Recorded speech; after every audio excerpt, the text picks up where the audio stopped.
stars looked different here, and Captain Jake Morrison knew they were farther from home than any human had ever traveled before.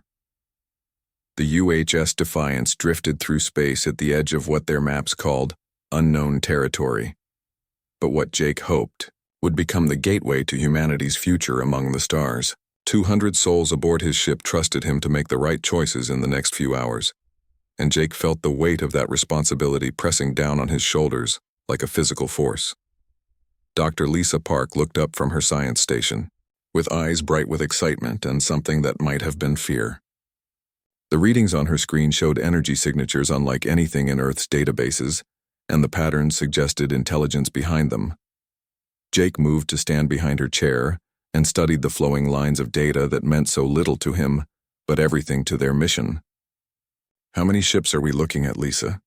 Jake asked and kept his voice steady despite the racing of his heart. The doctor's fingers danced across her controls, and the main screen filled with tactical data that made Jake's breath catch in his throat.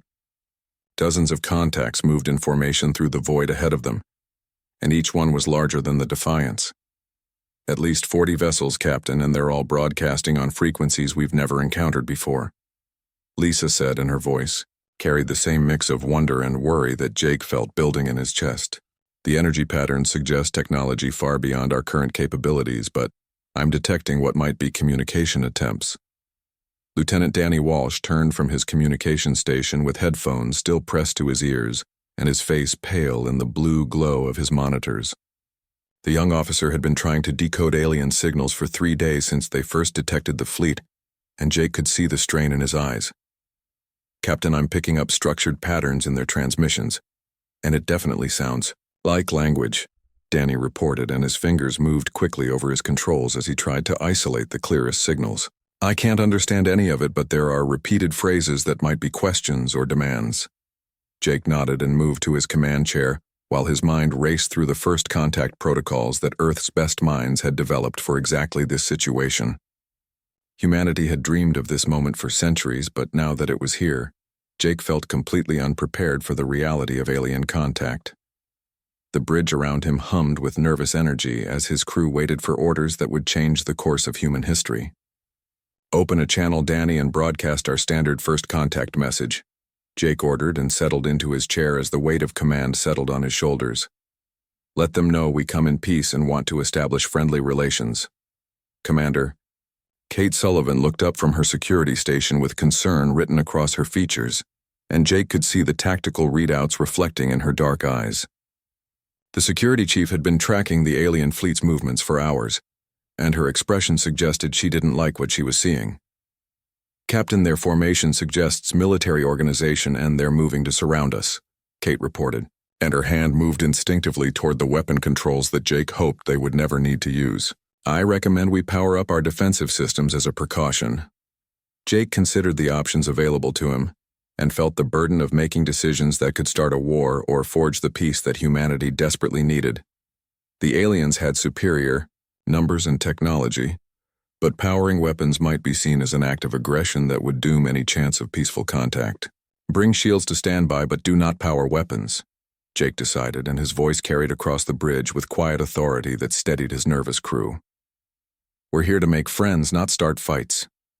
The alien fleet began to change formation, and Jake watched on the main screen as sleek vessels, unlike anything in human imagination, moved with precision that spoke of long practice and military discipline. Their hulls gleamed with strange metals that reflected starlight in patterns that hurt to look at directly, and Jake found himself staring at technology that made Earth's best efforts look primitive. Engineer Ben Parker called out from his station, near the back of the bridge, and his voice carried urgency that made everyone turn to listen. The chief engineer had been monitoring their experimental jump drive since they arrived in this system, and Jake trusted his technical expertise more than anyone else aboard. "Captain, I'm detecting massive energy buildups from the alien vessels, and it looks like they're charging weapon systems," Ben reported, and his hands moved quickly over his controls as he tried to understand the alien technology. "Whatever they're planning, it's going to be big."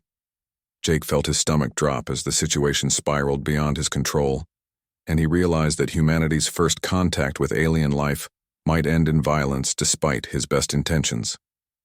The alien, fleet continued to surround them, and Jake could see on his tactical display that escape routes were rapidly disappearing. "Danny, are you getting any response to our peaceful transmissions?"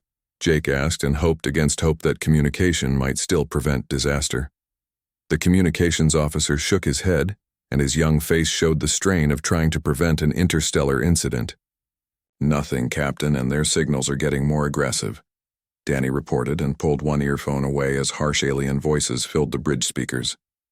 "I think they're making demands, but I can't understand what they want. The first energy..." Beam lanced across their bow, and Jake felt the Defiance shudder as exotic radiation washed over their hull. Warning lights flashed red across the bridge, and Jake knew that the next shot would not be a warning. "They're trying to disable our engines, Captain," Kate called out, and her fingers flew over her tactical controls as she tried to assess the threat they were facing. "I recommend we return fire before they can complete their attack pattern."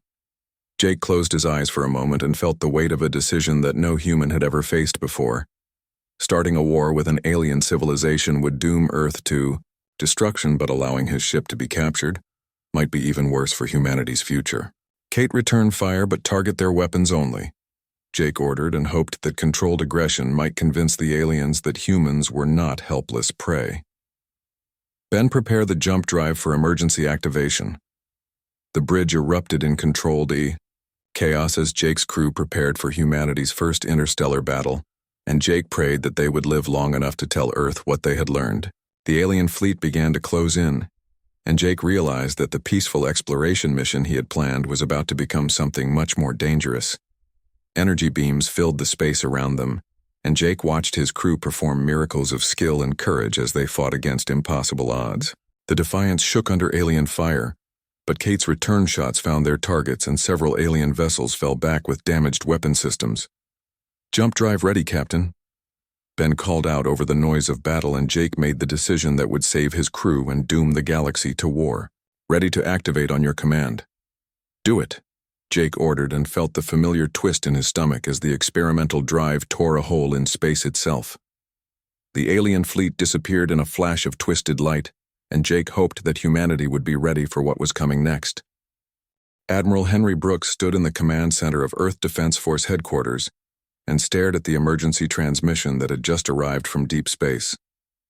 The message from Captain Morrison aboard the Defiance painted a picture that chilled Henry to his bones and made him realize that humanity's peaceful expansion into the galaxy had just taken a deadly turn. The holographic display showed the tactical data that Morrison's crew had gathered during their brief but violent encounter with the alien fleet, and Henry found himself looking at technology that made Earth's best warships look like toys.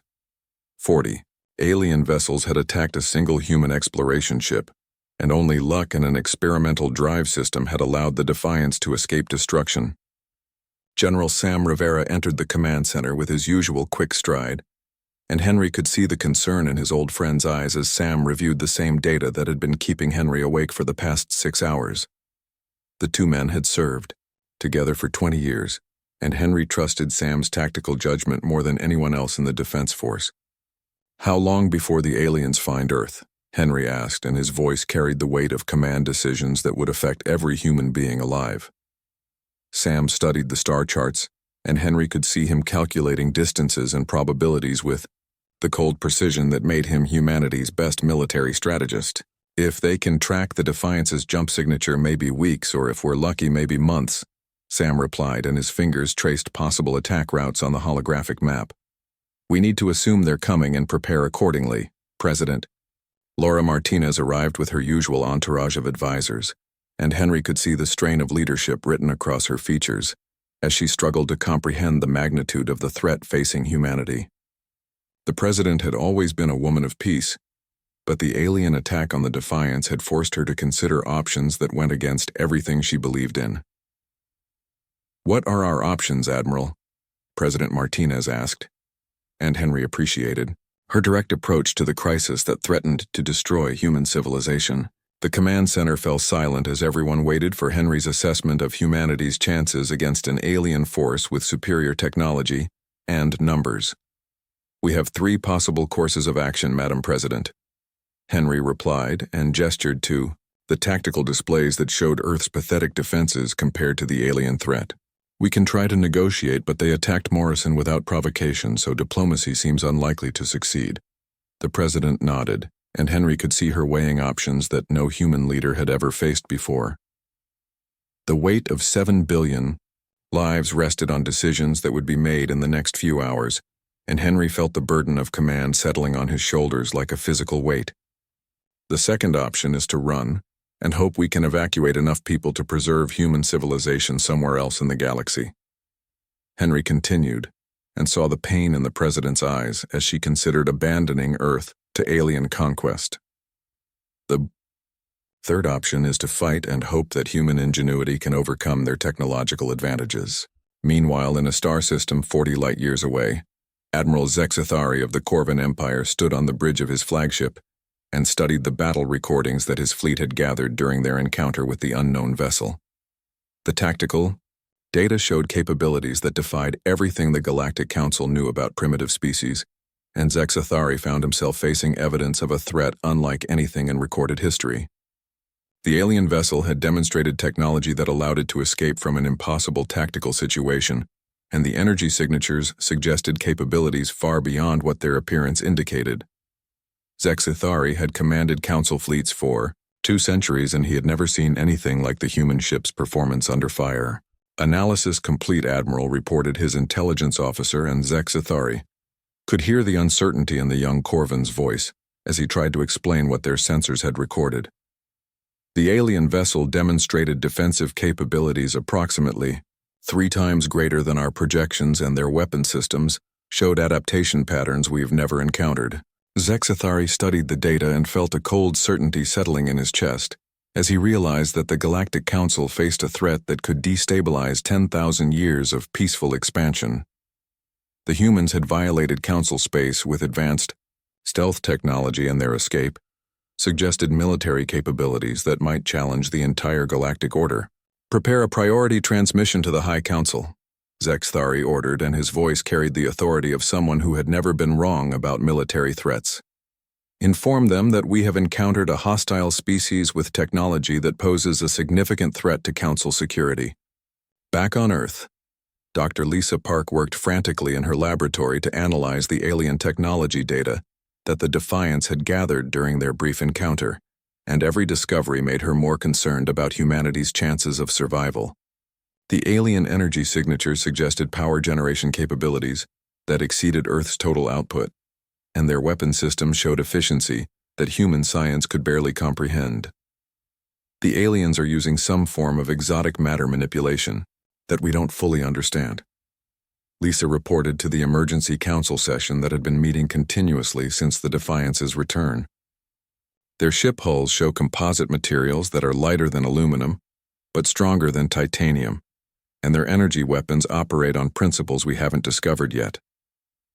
Engineer Ben Parker had been working alongside Lisa to develop countermeasures against the alien technology, and his preliminary results offered the first hope that humanity might survive the coming war. The experimental systems aboard the Defiance had performed better than expected, and Ben believed that human engineering flexibility might compensate for their technological disadvantages. "We can't match their raw power output, but we might be able to develop more efficient systems," Ben explained, and his enthusiasm for the technical challenge almost made Henry forget the deadly situation they faced. "Their technology seems optimized for large-scale operations, but our smaller, more flexible approach might give us advantages they won't expect." Lieutenant Danny Walsh had been working with Earth's best linguists to decode the alien transmissions that the Defiance had recorded, and the preliminary translations painted a disturbing picture of humanity's new enemies. The alien communications suggested a military organization with rigid hierarchies and protocols that treated unknown species as threats to be eliminated. "They kept demanding our surrender and threatening destruction if we didn't comply," Danny reported, and his young face showed the strain of trying to understand an alien mindset that seemed completely hostile to human existence. There was no attempt at peaceful communication or negotiation, and their language patterns suggest a culture that doesn't recognize concepts like diplomacy or compromise. Commander Kate Sullivan briefed the emergency council on the tactical situation, and her analysis confirmed Henry's worst fears about the alien military capabilities. The enemy fleet had demonstrated coordination and firepower that exceeded anything in human experience, and their willingness to attack without provocation suggested a mindset focused entirely on conquest. They moved like a single organism with perfect coordination and no hesitation, Kate reported, and her security officer's training allowed her to see patterns that others might miss. This wasn't a patrol or exploration force, but a military unit specifically designed for combat operations, and they treated our peaceful approach as a tactical deception.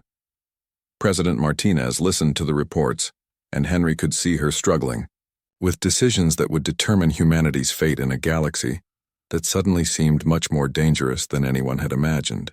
The dream of peaceful expansion among the stars had become a nightmare of survival against enemies with overwhelming advantages. "How long do we have to prepare?" the president asked, and Henry appreciated her focus on practical concerns rather than the political implications of humanity's first interstellar war. The command center's computers had been running calculations based on the alien technology data, and their estimates were not encouraging. Based on their demonstrated capabilities, they could reach Earth in as little as 2 weeks if they can track our jump signatures, Henry replied, and saw the color drain from the president's face as she realized how little time they had to prepare for an invasion. "We need to begin immediate mobilization of all available resources." The meeting continued through the night as humanity's leaders struggled to develop plans for a war that none of them had ever imagined fighting, and Henry found himself wondering if the human race would survive its first contact with galactic civilization. The aliens had superior technology and numbers, but Henry hoped that human determination and creativity might be enough to even the odds in the battles that were coming. The Galactic Council chambers had not seen such urgency in over 3,000 years, and Supreme Chancellor Vorthak felt the weight of galactic civilization pressing down on his ancient shoulders as he called the emergency session to order. Representatives from 47 member species filled the Great Hall, and their voices created a cacophony of concern that reflected the growing panic spreading across the galaxy. Admiral Zexithari stood before the assembled delegates, and his report on the human encounter sent waves of fear through species that had known only peace for millennia. The tactical data he presented showed capabilities that challenged everything the Council believed about primitive civilizations, and the implications were staggering for a galactic order built on technological superiority. The unknown species demonstrated advanced stealth capabilities that allowed them to penetrate deep into Council space without detection, Zexithari reported, and his voice carried the authority of someone who had never been wrong about military threats. Their vessel escaped from an impossible tactical situation using technology we do not understand, and their weapon systems showed adaptation patterns that suggest significant military experience. The Zephyrian delegate rose from her position, and her insectoid features showed the agitation that was spreading through her hive mind species as they processed the implications of an unknown military threat. The Zephyrians had not fought a war in 5,000 years, but their genetic memory retained the instincts that had once made them the galaxy's most feared warriors. "If this species possesses technology superior to our own, then immediate action is required," the Zephyrian delegate declared, and her compound eyes reflected the red emergency lighting that now filled the Council chambers. "The hive mind consensus is that we must locate and neutralize this threat before they can organize a full invasion of Council space." The Nexus Collective representative spoke through his cybernetic translator, and his words carried the cold logic of a species that had merged flesh with machine to achieve perfect efficiency. The collective had built the galaxy's most advanced computer networks, and their analysis of the human encounter data had produced conclusions that terrified even their emotionless leadership. Probability calculations indicate a 73% chance that this species represents an existential threat to current galactic stability, the collective representative announced, and his mechanical voice cut through the chaos of the assembly like a blade. Recommended response is immediate military mobilization, with deployment of maximum available force to eliminate the threat before it can expand. Supreme Chancellor Vorthak felt the weight of 10,000 years of galactic peace balanced on the edge of decisions that would be made in the next few hours, and he struggled to maintain the calm that had served him well through centuries of peaceful governance. The Council had been built on principles of cooperation and mutual benefit, But the human threat demanded responses that went against everything they had worked to achieve. The military subcommittee will present mobilization options, Chancellor Forthek announced, and his voice carried across the Great Hall with the authority that had kept the galaxy peaceful for longer than most species could remember.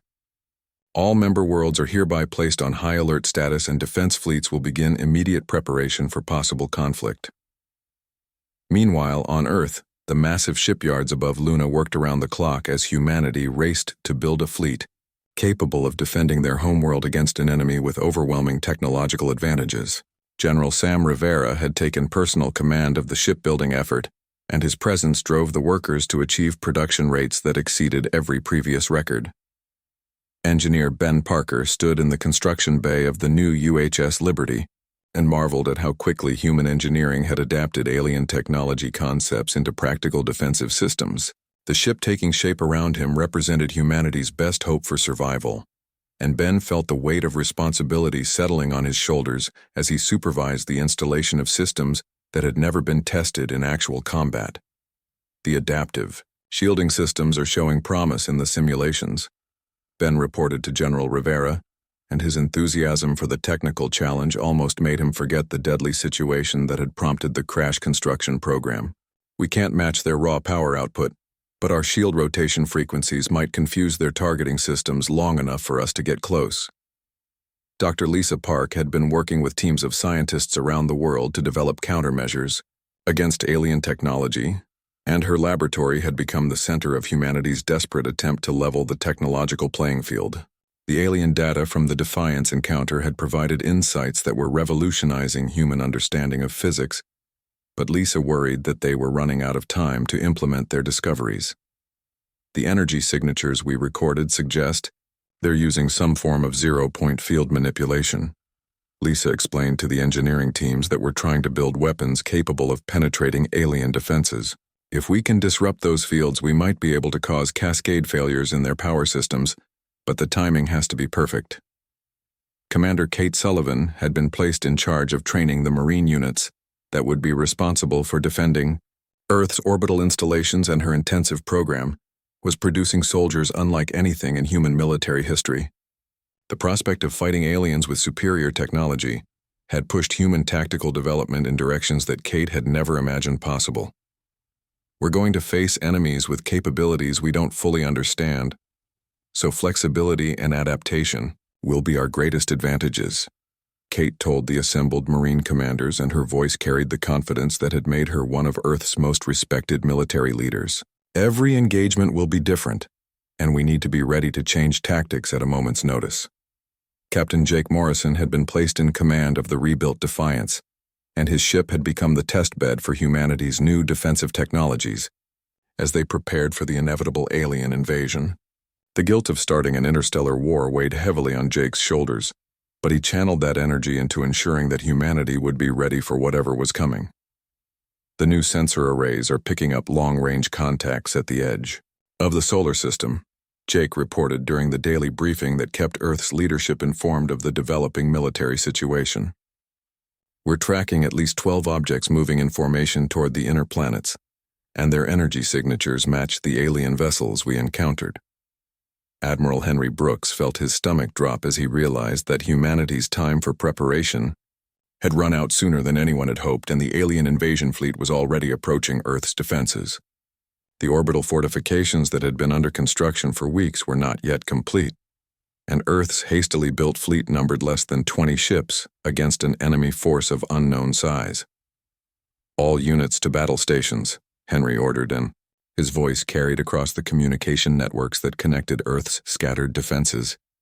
"This is not a drill, and all personnel should prepare for immediate combat operations." The alien probe ships had been sent ahead to scout human defenses, and their advanced sensors were cataloging every ship and weapon system that Earth could deploy against the coming invasion.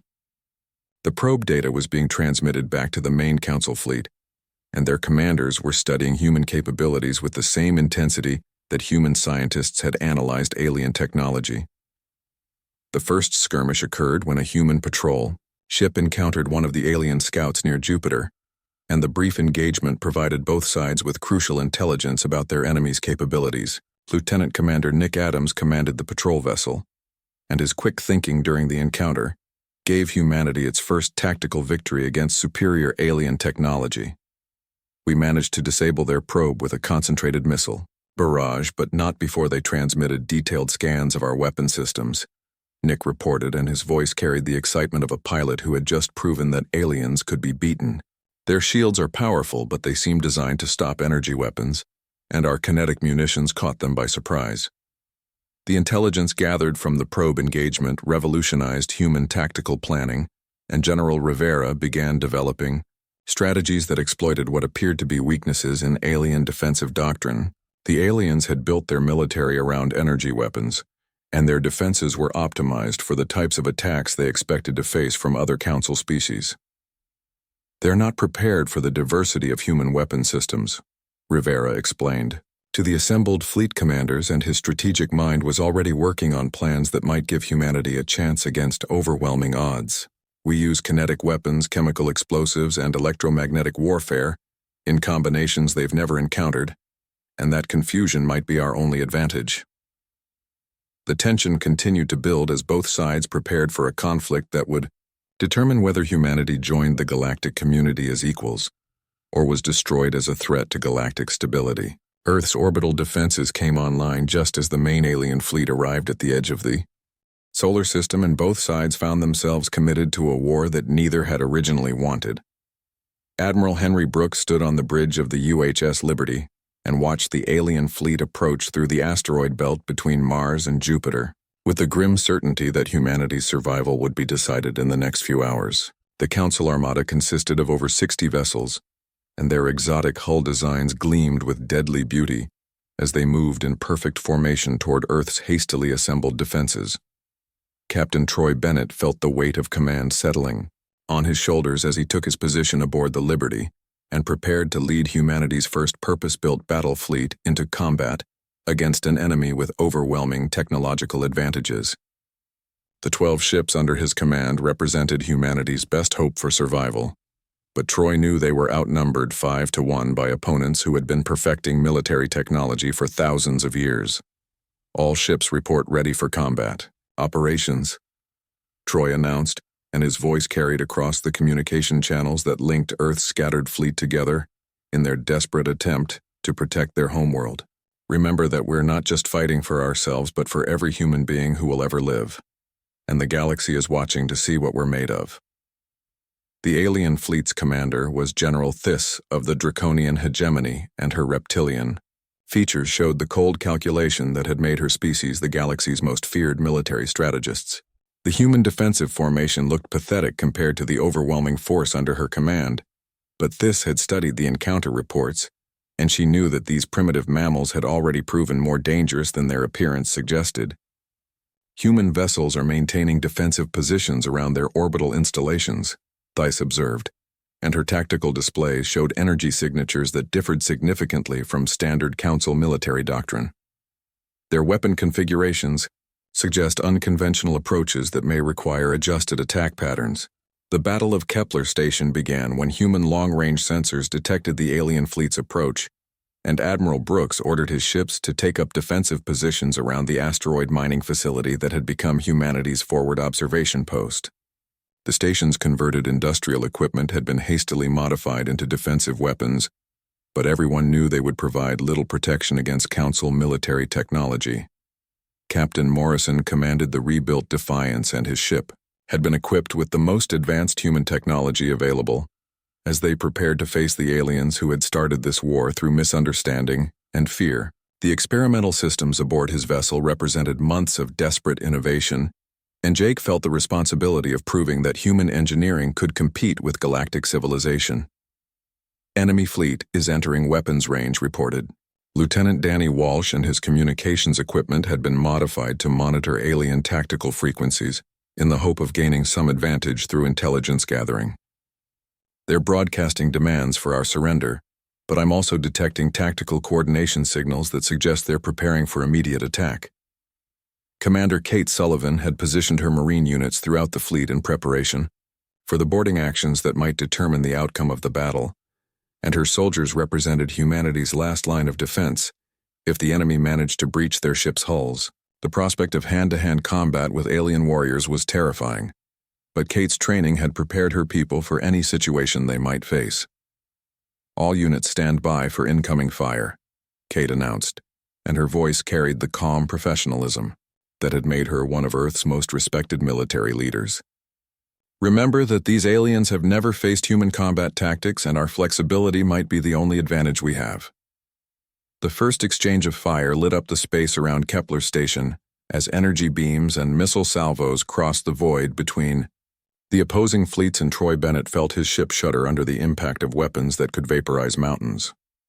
The alien firepower was everything that human intelligence had feared, but the Liberty's adaptive shielding held longer than expected, and Troy began to hope that human innovation might level the playing field. "Forward shields are holding, but we're taking significant power drain," reported engineer Ben Parker, and his fingers flew over his control panels as he rerouted energy systems to compensate for the alien assault. "The shield rotation frequencies are confusing their targeting computers, but I don't know how long we can maintain this level of defensive output." Lieutenant Commander Nick Adams led his fighter squadron in a desperate attack against the alien. Capital ships and his pilots demonstrated the kind of creative tactics that human military training had always emphasized over rigid doctrine. The small human fighters moved through the asteroid field with an agility that the larger alien vessels couldn't match, and Nick's unconventional approach began to find gaps in the enemy formation. "We're using the asteroids for cover and hitting. They're blind spots," Nick reported over the tactical network, and his excitement was infectious as his pilots proved that human adaptability could overcome superior technology. "Their shields are strong, but they're designed for ship-to-ship combat, and our fighter-scale weapons are getting through their defensive grid." Dr. Lisa Park monitored the battle from Earth's command center, and her scientific analysis of the alien weapon systems provided crucial intelligence that allowed human ships to adjust their defensive strategies in real time. The energy patterns she observed during the fighting confirmed many of her theoretical predictions and gave her hope that human countermeasures might be more effective than anyone had dared to expect. "The alien energy weapons are operating on predictable frequency cycles," Lisa reported, and her data was immediately transmitted to the fleet commanders who needed every advantage they could get. "If we can time our shield modulations to match their firing patterns, we might be able to deflect a significant percentage of their attacks." The battle raged for 3 hours as both sides tested each other's capabilities, and Troy Bennett found himself amazed by his crew's performance under conditions that would have destroyed most military organizations. The human ships moved with a coordination that impressed even their alien opponents, and their willingness to accept casualties in order to protect their comrades spoke to a level of dedication that Council forces had rarely encountered. "Enemy flagship is moving to flank our position," reported the Liberty's tactical officer, and Troy could see the alien commander's strategy developing as General Theiss attempted to use her superior numbers to envelope the human defensive formation. "They're trying to isolate our ships and destroy them individually." Troy made the decision that would define his career and possibly determine humanity's fate as he ordered his ships to abandon their defensive positions and attack the alien fleet, directly in a move that violated every conventional military doctrine, but played to humanity's greatest strength. The human vessels moved with sudden aggression that caught the aliens completely off guard, and their unconventional tactics began to find weaknesses in the Council formation. "All ships execute attack pattern Delta," Troy commanded, and his voice carried the confidence that had made him one of Earth's most promising young officers. "We're going to hit them where they don't expect it and show them what human determination looks like." The tide of battle began to turn as human ships used their superior maneuverability to exploit gaps in the alien formation, and their diverse weapon systems proved more effective than anyone had predicted against enemies who had grown accustomed to fighting predictable opponents.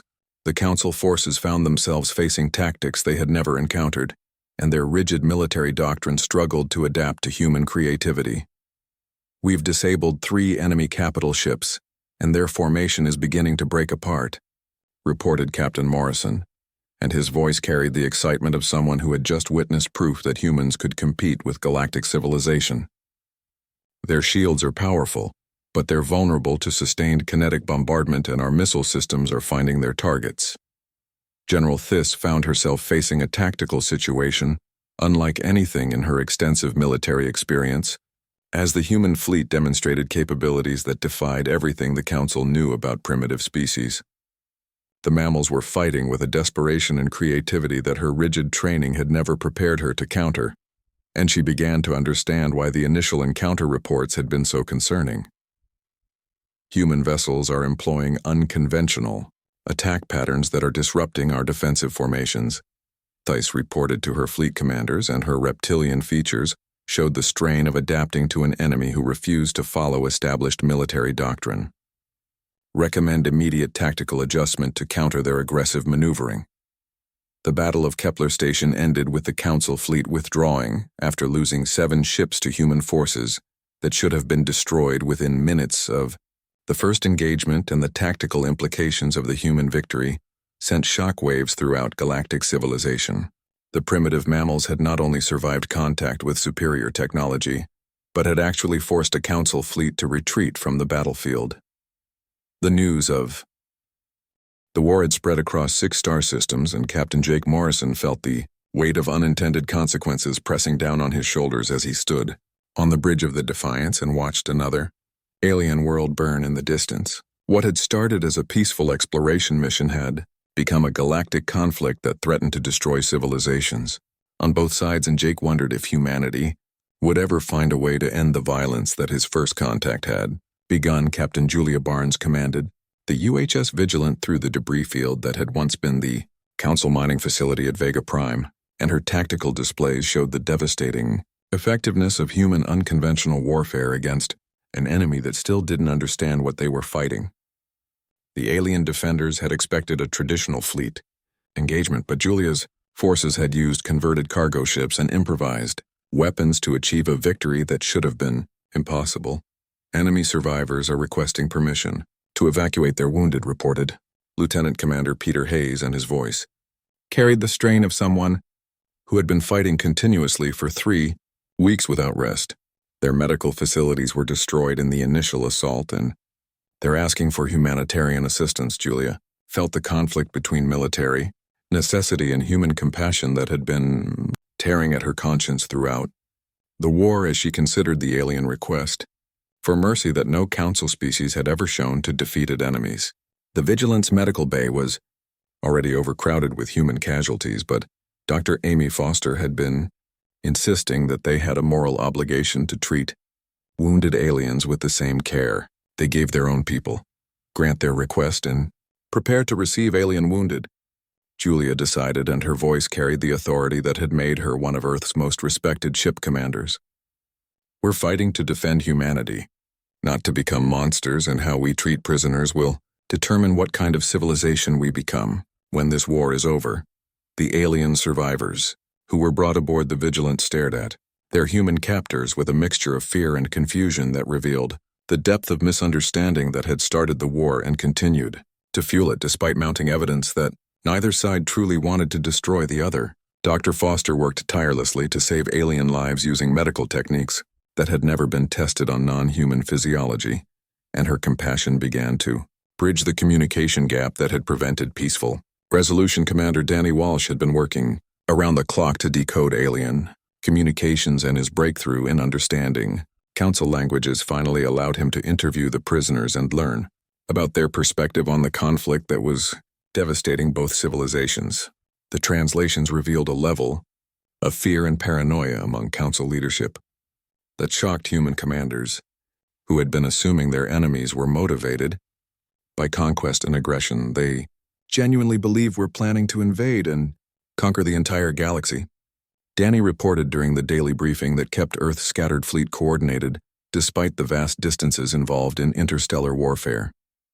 Their intelligence analysis has interpreted every defensive action we've taken as preparation for a massive offensive that they think is coming soon. Dr. Lisa Park had been studying captured alien technology, and her analysis revealed engineering principles that could revolutionize human civilization if they could ever establish peaceful relations with their current enemies. The alien science was based on fundamentally different approaches. to physics that complemented human innovation in ways that could benefit both species if they could find a way to end the misunderstandings that had started the war. Their technology is incredibly advanced, but it's optimized for large-scale operations that require massive resource investments. Lisa explained to the research teams that we're developing countermeasures against Council weapons. Human engineering focuses on efficiency and adaptability, which gives us advantages they never expected. But we could learn tremendous amounts from each other if we weren't trying to kill each other. The Battle of New Horizon became the turning point in human morale when Commander Peter Hayes led the desperate defense of a research colony using nothing but converted civilian ships and improvised weapons against a full Council invasion fleet. The colonists had been given evacuation orders, but they chose to stay and fight for their homes using mining equipment and agricultural machinery that had been hastily converted into weapons of war. We've got 47 civilian volunteers manning defensive positions around the colony perimeter, Peter reported, and his voice carried the pride of someone who had witnessed ordinary people rise to extraordinary challenges. The aliens have superior firepower, but they've never faced an enemy that refuses to give up, and our improvised defenses are holding better than anyone expected. Colonial defenders use their intimate knowledge of local terrain to mount a resistance that frustrated Council forces who had expected quick victory against primitive opponents, and the siege of New Horizon stretched into weeks as human creativity found ways to neutralize alien technological advantages. The colonists turned mining charges into anti-ship weapons and used agricultural robots as improvised soldiers in a display of adaptability that shocked both sides. Captain Alex Murphy arrived with reinforcements just as the colonial defenses were beginning to fail, and his relief force demonstrated the kind of long-range coordination that was becoming humanity's signature advantage in the expanding war. Human ships could operate independently for extended periods, while Council forces required constant communication with central command structures that made them vulnerable to disruption. Colonial defenses are holding, but they're running low on ammunition and power, Alex reported as his ships engaged the Council fleet that had been besieging New Horizon for 6 weeks. We need to break their siege lines quickly, or the colonists won't survive another assault. The relief of New Horizon succeeded through a combination of human tactical innovation and alien confusion as Council commanders struggled to understand how a primitive species could maintain such effective resistance against overwhelming technological superiority. The human victory sent shockwaves through the galactic community and convinced many Council species that they were facing an enemy unlike anything in recorded history. General Sam Rivera had been developing new strategies based on the intelligence gathered from multiple battles, and his analysis revealed patterns in Council military doctrine that human forces could exploit. Despite their inferior technology and numbers, the aliens had grown accustomed to fighting predictable enemies, and their rigid tactical systems couldn't adapt quickly enough to counter human flexibility. Council forces operate according to established protocols that prioritize efficiency over adaptation, Rivera explained during the strategic planning session that would determine humanity's approach to the expanding conflict. They're incredibly effective against conventional opponents, but our unconventional methods are disrupting their entire tactical framework. The siege of Outpost Gamma became a 6-month stalemate that drained resources from both sides and demonstrated the kind of prolonged resistance that human forces could maintain even when cut off from resupply and reinforcement. Captain Alex Murphy's defense of the strategic station showcased human determination and engineering prowess as they held out against impossible odds using salvaged equipment and captured alien technology. We've been under continuous siege for 4 months, but our defensive systems are actually getting stronger, Alex reported during one of the rare communication windows when he could contact Earth Command. My engineers have been reverse engineering alien equipment, and we're now using their own technology against them in ways they never imagined possible. The prolonged defense of Outpost Gamma convinced Council leadership that human military capabilities were far more extensive than initial intelligence had suggested, and their inability to quickly overcome a single, isolated outpost raised troubling questions about their chances of victory in a prolonged war. The humans were demonstrating a level of resourcefulness and tenacity that challenged everything the Council believed about primitive civilizations. Commander Kate Sullivan had been developing new tactics for ship-to-ship combat that exploited human advantages in close-quarters fighting, and her Marines were proving devastatingly effective in the boarding actions that had become common as both sides struggled to capture intact enemy technology. Human soldiers fought with a desperation and creativity that alien warriors had never encountered, and their willingness to accept casualties in order to achieve objectives was beginning to demoralize Council forces. Were facing enemies who fight like they have nothing to lose, reported a captured Council officer during interrogation, and his words revealed the growing respect that alien military leaders were developing for human combat effectiveness. They use tactics we've never seen, and they adapt to our countermeasures faster than our doctrine can accommodate. The war continued to spread across the galaxy as both sides struggled with fundamental misunderstandings about the other's capabilities and intentions, and Jake Morrison found himself wondering if the conflict would ever end or if humanity's first contact with Dr. Amy Foster worked frantically in the medical bay of the UHS Vigilant as she tried to save the life of an alien diplomat who had been critically injured when his transport was caught in the crossfire between human and Council forces near the neutral zone. The wounded creature was unlike anything in human medical textbooks, but Amy's determination to preserve life regardless of species had driven her to develop treatment protocols that bridged the gap between human and alien physiology. Ambassador Velteran of the Etherian Collective drifted in and out of consciousness as Dr. Foster's innovative medical procedures slowly stabilized his condition, and his first coherent words in broken human language sent shockwaves through everyone who heard them.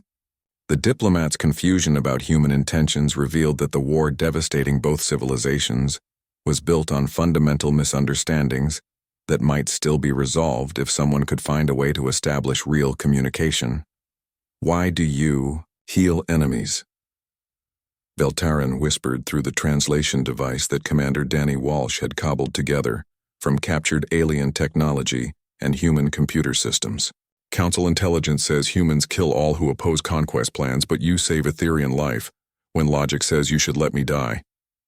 Amy felt her heart racing as she realized that the alien diplomat's words revealed the depth of misinformation that had been driving the war, and she immediately called for Captain Julia Barnes to hear what their unexpected patient was saying about Council perceptions of human intentions. The medical bay became an impromptu diplomatic meeting as humans and aliens attempted real communication for the first time since the conflict began. "We never planned to conquer anyone," Julia explained slowly, and her voice carried the sincerity that had made her one of Earth's most trusted commanders. "Our ship was exploring peacefully when your fleet attacked us, and we've been fighting defensively ever since, because we thought you wanted to destroy humanity." The translation process was slow and painful as both species struggled to overcome language barriers and fundamental differences in thinking. But gradually the truth began to emerge about how a peaceful first contact had spiraled into galactic war through misunderstanding and fear. Veltaran's growing comprehension of human motivations was reflected in his large eyes as he began to grasp the magnitude of the tragedy that had consumed both civilizations. Council believes humans possess advanced stealth technology and superior military capabilities, Veltaran explained, and his words painted a picture of alien paranoia that shocked the human listeners. "Your escape from Admiral Zexathari's fleet convinced Council leadership that humans were gathering intelligence for invasion, and every defensive action since then has been interpreted as preparation for conquest." Captain Jake Morrison received an emergency transmission requesting his immediate presence aboard the Vigilant, and when he arrived in the medical bay, he found himself face to face with the first alien who seemed willing to discuss peace rather than demand surrender. The conversation that followed would change the course of the war as both species finally began to understand each other's perspectives on the conflict that was destroying them both. The human ship that first entered Council space carried energy, signatures that our analysts interpreted as advanced military technology, Veltaran continued, and his explanation revealed how human defensive innovations had been misunderstood by aliens who expected primitive species to have primitive weapons. "Your adaptive systems and unconventional tactics suggested capabilities far beyond what our intelligence predicted for a newly contacted species. Dr. Lisa Park joined the growing diplomatic circle via communication link from Earth and her scientific analysis provided crucial insights into how alien intelligence had systematically misinterpreted human technology and intentions. The data that the Council had gathered during their encounters with human forces painted a picture of a species with military capabilities that could threaten galactic civilization if they chose to become aggressive. Our ships are actually inferior to yours in almost every measurable way, Lisa explained, and her honesty about human limitations seemed to surprise the alien diplomat. We've been winning through desperation and creativity, not superior technology, and our entire fleet consists of less than 50 ships compared to the thousands that the Council can deploy. The revelation that humanity had been fighting the entire war with forces that represented less than 1% of Council military strength sent shockwaves through Velteron's understanding of the conflict, and he began to realize that his species had been fighting shadows created by their own fears. Rather than the aggressive conquerors they had imagined, the mathematical reality of human limitations made their battlefield successes even more impressive and terrifying from an alien perspective.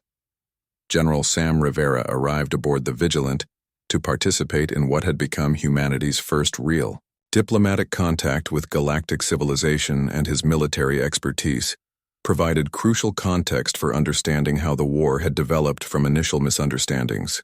Rivera's tactical analysis revealed that Council forces had been fighting defensively, despite their overwhelming numerical superiority, because they believed they were facing a superior opponent.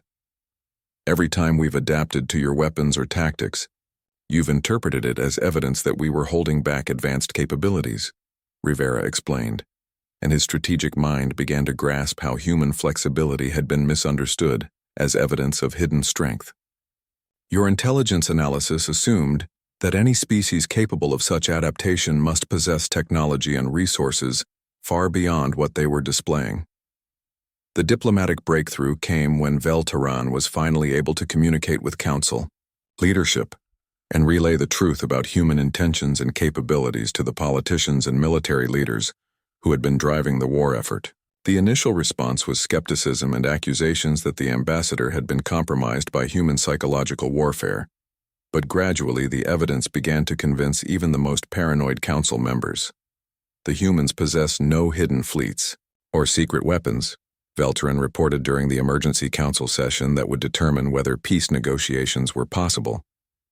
Their entire military consists of converted exploration vessels and hastily constructed defensive platforms, but their tactical innovation and determination have allowed them to achieve victories that we interpreted as evidence of superior capabilities.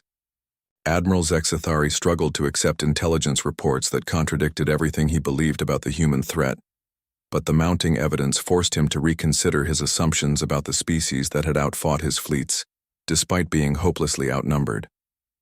The Corvan commander's military pride was wounded by the realization that his forces had been struggling against opponents who should have been easily defeated. If the humans possess such limited resources, then how have they achieved such consistent tactical victories? Zexathari demanded, and his question revealed the fundamental misunderstanding that had driven Council military planning throughout the war. Our analysis suggested they were demonstrating restraint while gathering intelligence, but if they were actually fighting at full capacity, then their effectiveness implies capabilities we do not comprehend. The truth about human military effectiveness began to spread through Council leadership as they grappled with the implications of having been outfought by a species they had assumed was primitive, and the psychological impact of this revelation was almost as devastating as their battlefield losses. The war had forced the Council to confront uncomfortable truths about their own military doctrine and the assumptions that had governed galactic civilization for thousands of years. Commander Kate Sullivan participated in the first joint operation between human and alien forces when pirates began attacking shipping and systems destabilized by the war, and her Marines fought alongside Council security troops in an engagement that demonstrated the potential for cooperation between former enemies. The successful collaboration provided proof that peaceful coexistence was possible if both sides could overcome the mistrust that had developed during months of warfare. Fighting alongside Council troops has shown me that we have more in common than either side realized," Kate reported after the joint operation, and her words carried the hope that many humans were beginning to feel as the truth about the war's origins became clear. "They're as tired of fighting as we are and just as confused about how peaceful contact turned into galactic war." The stage was set for formal peace negotiations, as both sides began to understand that the war had been built on misunderstandings that could be resolved through honest communication and mutual respect. The aliens had learned that humans were not the aggressive conquerors they had feared, while humanity discovered that the Council was not the genocidal empire they had been fighting, but rather a confederation of species driven by paranoia and misinterpreted intelligence. The path to peace would not be easy, as both sides struggled with the political and military consequences of ending a war that had consumed vast resources and cost thousands of lives. But the emergence of truth provided hope that galactic civilization might find a way to welcome humanity as partners rather than enemies in the vast community of intelligent species that filled the galaxy. The neutral world of Haven had been chosen for peace negotiations because its crystalline cities and peaceful atmosphere seemed to offer hope that former enemies might find common ground despite months of devastating warfare. Captain Jake Morrison stood in the diplomatic chambers and felt the weight of representing humanity's interests in discussions that would determine whether his species joined galactic civilization as partners or remained forever isolated by the misunderstandings that had started the war.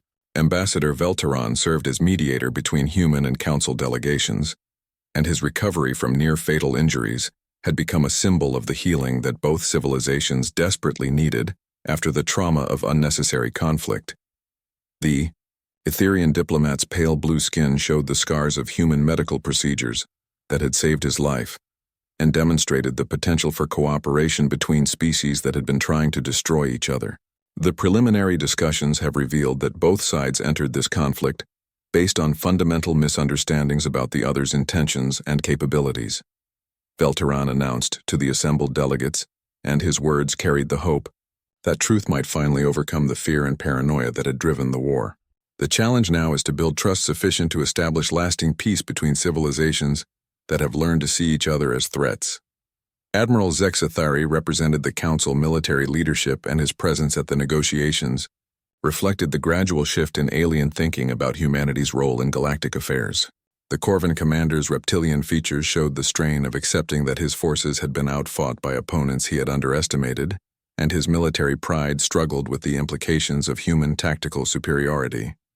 The Council acknowledges that human military effectiveness has exceeded all projections, and we recognize that continued conflict would be costly for both sides, Zexathari stated, and his formal tone reflected the difficulty that Council leadership was having in adjusting to the new reality of human capabilities. However, the question remains whether humans can be trusted to limit their expansion and respect the territorial boundaries that have maintained galactic peace for millennia. General Sam Rivera spoke for Earth's military establishment, and his strategic analysis provided crucial context for understanding how the war had developed from peaceful exploration into galactic conflict through a series of escalating misunderstandings. Rivera's calm professionalism helped to reassure alien delegates who were still struggling to accept that humans had never intended conquest, despite their devastating battlefield performance. Humanity seeks only the right to explore and establish peaceful colonies in unoccupied systems, Rivera explained, and his words addressed the core fears that had driven Council aggression since the first contact incident. "We have no interest in challenging established territorial claims or disrupting the political balance that has served galactic civilization for thousands of years." The negotiations faced their first major crisis when news arrived that rogue elements from the Corvan Empire had launched a surprise attack on Earth itself in an attempt to end the war through decisive military action rather than diplomatic compromise.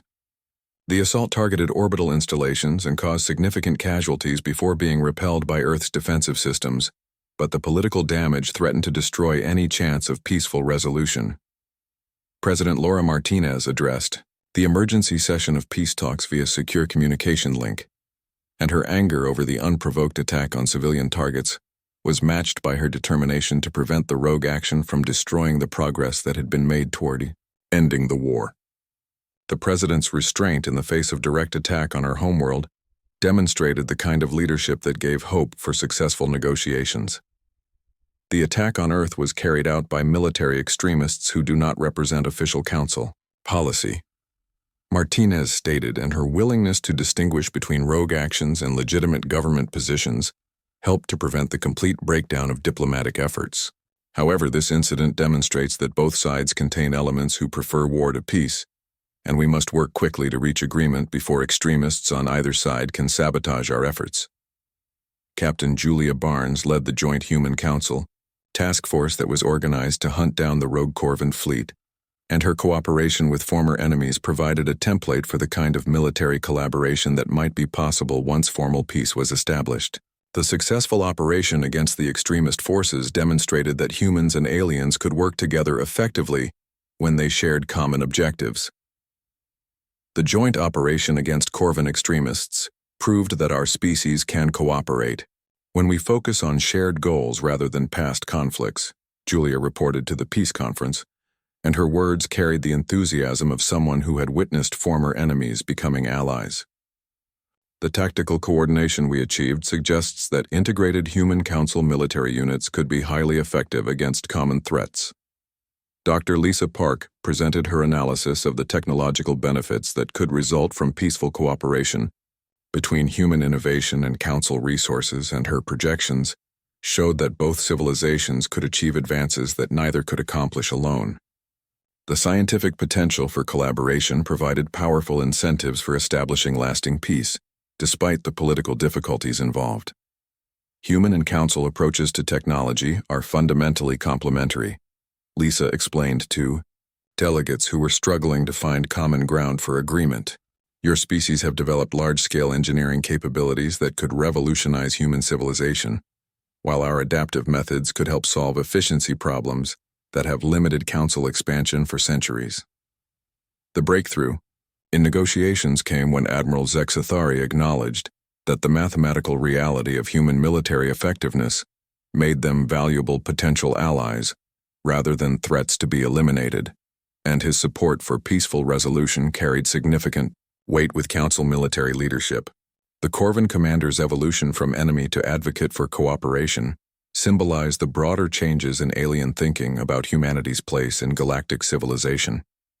The humans have demonstrated military capabilities that exceed those of any species the Council has encountered in recent centuries, Zexathari admitted, and his words reflected a grudging respect that had developed through months of combat against human forces. Rather than viewing this as a threat, we should recognize the strategic advantages that could result from alliance with such effective warriors.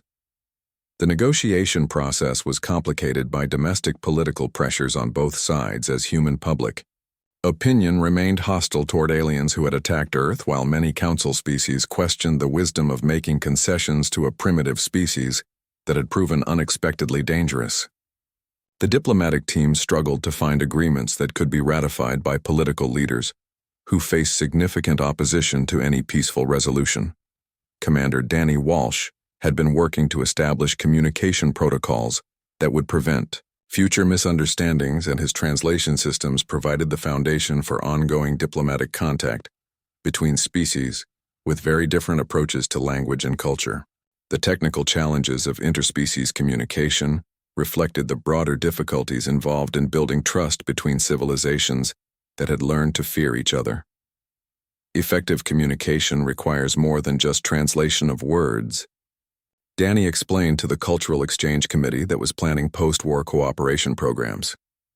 We need to understand the context and assumptions that shape how each species interprets information and develop protocols that minimize the risk of misunderstanding.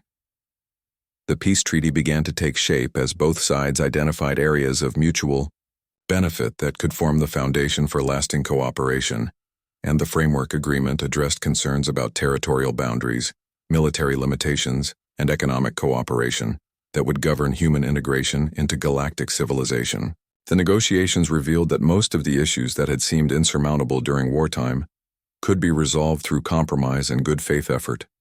Dr. Amy Foster's medical innovations had saved the lives of wounded soldiers from both sides. and her humanitarian work provided a model for the kind of cooperation that could flourish once formal hostilities ended. The doctor's compassionate treatment of alien patients had done more to build trust than months of diplomatic discussions, and her example inspired others to look beyond species differences toward shared values. Healing knows no species boundaries, Amy stated during the humanitarian aid planning session, and her words reflected the growing recognition that humans and aliens shared fundamental values despite their obvious differences. The medical techniques we've developed treating alien patients could benefit both civilizations and provide a foundation for broader scientific cooperation. The final obstacle to peace came when hardline factions on both sides attempted to sabotage the negotiations through renewed military action, but the joint response by moderate elements from human and council forces demonstrated that the peace process had created new alliances that The Treaty of Haven was signed in the crystalline chambers, where former enemies had learned to become allies, and Captain Jake Morrison felt the weight of history settling on his shoulders as he watched humanity officially join the galactic community that had once tried to destroy them. The ceremony was broadcast across both human and council space, and billions of beings witnessed the moment when misunderstanding finally gave way to cooperation between civilizations that had so much to offer each other. Admiral Jake Morrison stood in his new role as humanity's first representative to the Galactic Council, and the promotion from exploration captain to diplomatic leader symbolized the journey that had brought his species from peaceful contact through devastating war to eventual partnership with alien civilizations. The Defiance had been converted back to its original mission of exploration and discovery, but now it carried both human and alien crew members working together toward common goals. The integration process will require patience and understanding from all parties. Jake addressed the assembled council delegates, and his words carried the wisdom earned through months of conflict that could have been avoided with better communication. We have learned that assumptions and fear can destroy civilizations, but truth and cooperation can build something greater than any single species could achieve alone. Dr. Lisa Park's joint research facilities had become the symbol of human-alien cooperation as scientists from dozens of species worked together on projects that would benefit all members of galactic civilization. The combination of human innovation with council resources was producing technological advances that exceeded everyone's most optimistic projections and proved that diversity of approach was a strength rather than a weakness. The energy efficiency improvements we've achieved through collaborative research could reduce resource consumption across the galaxy by 30%. Lisa reported during the quarterly Science Council meeting, and her enthusiasm for the work reflected the excitement that many researchers felt about the possibilities opened by interspecies cooperation. Human adaptive engineering combined with council large-scale manufacturing capabilities is creating solutions that neither approach could have developed independently. Captain Troy Bennett commanded the first integrated human council fleet, and his ships patrolled the trade routes that had become more prosperous and secure since the end of the war, as former enemies learned to work together against common threats like piracy and system failures.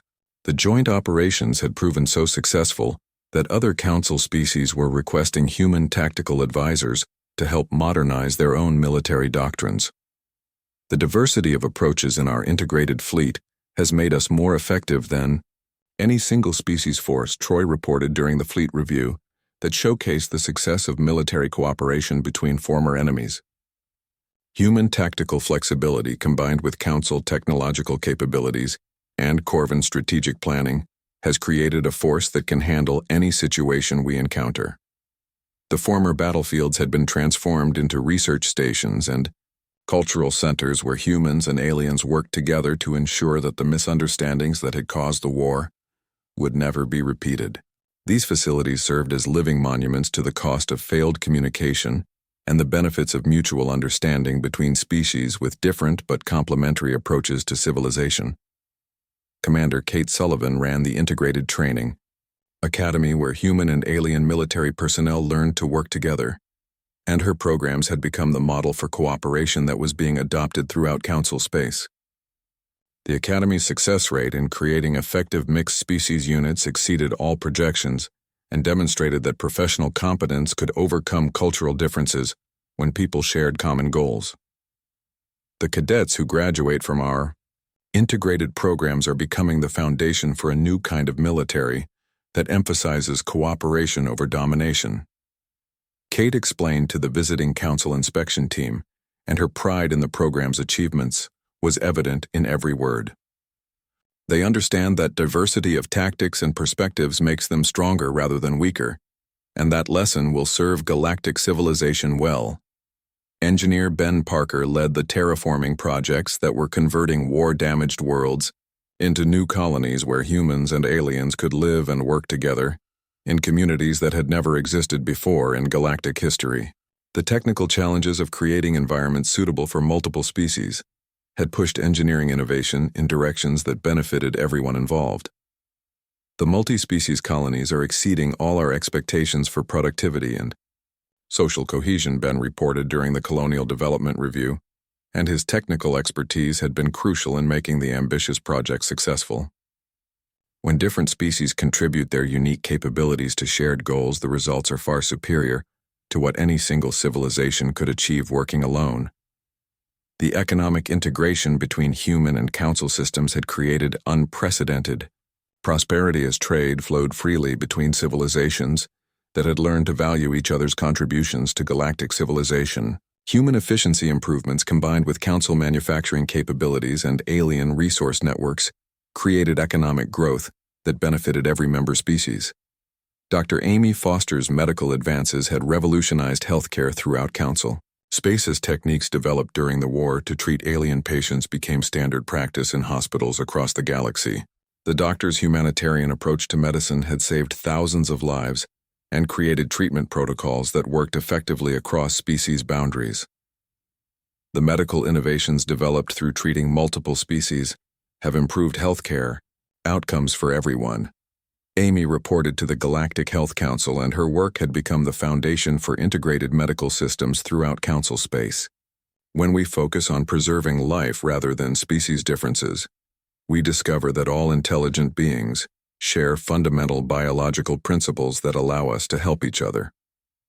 Ambassador Veltaran had become the symbol of successful diplomacy, as his recovery from war injuries through human medical care demonstrated the potential for healing that existed when former enemies chose cooperation over continued conflict. The Etherian diplomat's tireless work to build understanding between species had made him one of the most respected figures in galactic politics. The transformation from war to peace required courage from leaders on both sides who chose to trust former enemies. Veltaran reflected during the anniversary celebration of the Treaty of Haven.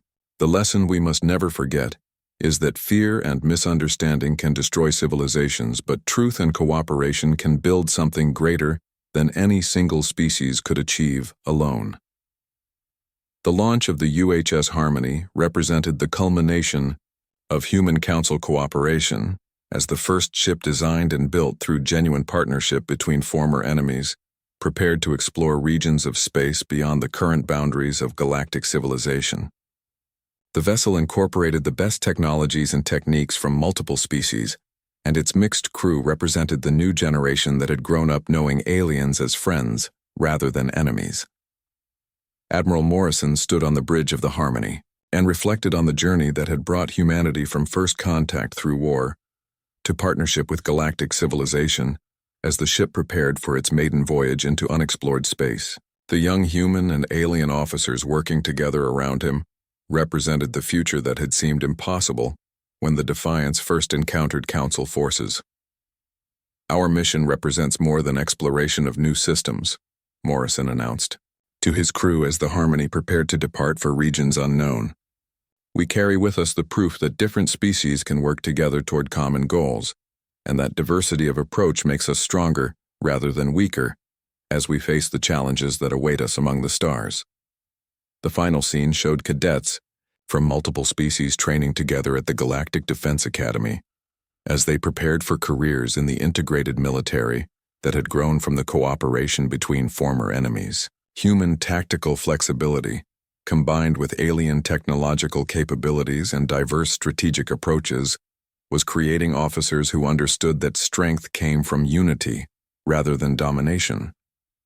The war that had begun with misunderstanding and fear had been transformed into the foundation for unprecedented cooperation between civilizations that had learned to value each other's contributions to the greater galactic community.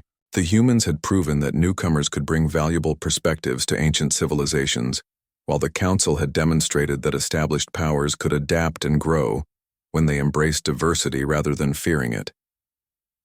The galaxy had become a richer and more secure place, because species that had once fought each other now worked together toward common goals, and the lessons learned through conflict and reconciliation would guide future generations as they continued to explore and expand the boundaries of known space. The single human ship that had sparked war with the galaxy had ultimately brought about a peace more lasting and beneficial than anyone had dared to hope possible.